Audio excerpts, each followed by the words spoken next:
Kerajaan Kediri adalah kerajaan dari masa Hindu-Buddha, yang terkadang disebut juga sebagai Kerajaan Panjalu atau Kerajaan Daha, berdiri sejak tahun 1045 hingga tahun 1222. Pusat pemerintahan kerajaan ini berada di Kediri, Jawa Timur.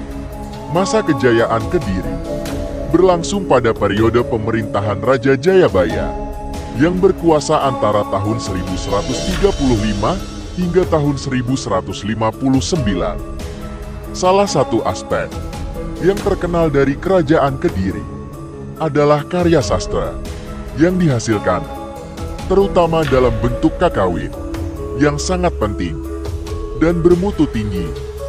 Bahkan masa pemerintahan Kerajaan Kediri disebut sebagai zaman keemasan Jawa kuno.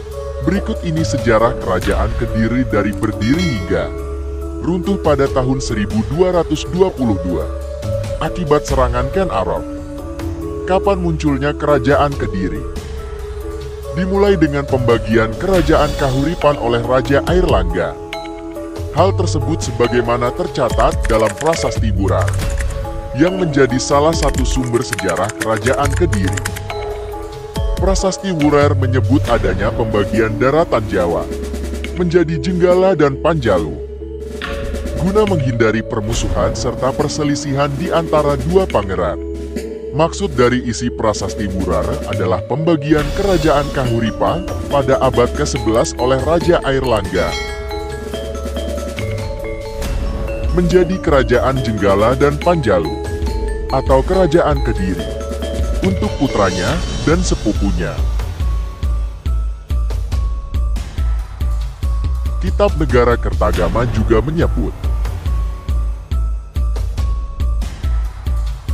Raja Airlangga memerintahkan pembagian tanah Jawa karena cinta kasihnya kepada dua pangeran yang sama-sama menjadi raja.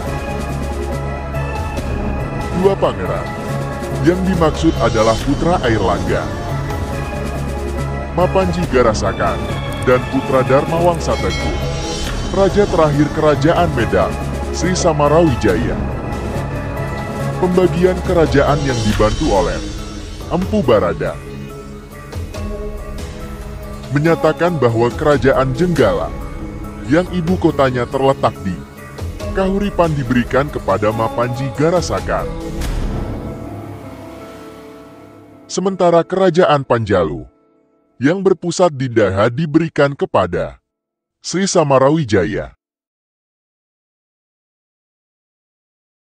Peristiwa pembagian kekuasaan ini terjadi pada tahun 1045 Masehi, menandai akhir dari pemerintahan Kerajaan Kahuripan sekaligus berdirinya Kerajaan Jenggala dan Kerajaan Panjalu.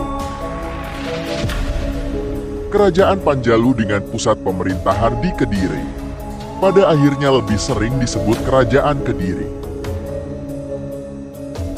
Sri Samarawijaya kemudian dikenal sebagai raja pertama sekaligus pendiri Kerajaan Kediri. Itulah sejarah singkat dari Kerajaan Kediri.